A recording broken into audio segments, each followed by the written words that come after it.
Welcome back to Kids Time. Today I'll be trying a balloon, vinegar and baking soda experiment. Have you ever been tired of always blowing up balloons? Try this experiment. What you need is baking soda in a balloon, vinegar inside a bottle, and now what you're going to do is you're going to put the balloon on top of the vinegar bottle. And as you can see, I have put the balloon like this on top of my bottle. And now I'm going to turn it over like this. And the balloon blows up.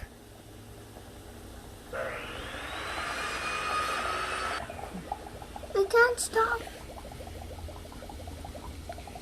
The balloon is blowing up very big. And you can see there's bubbling happening all over in the bottle.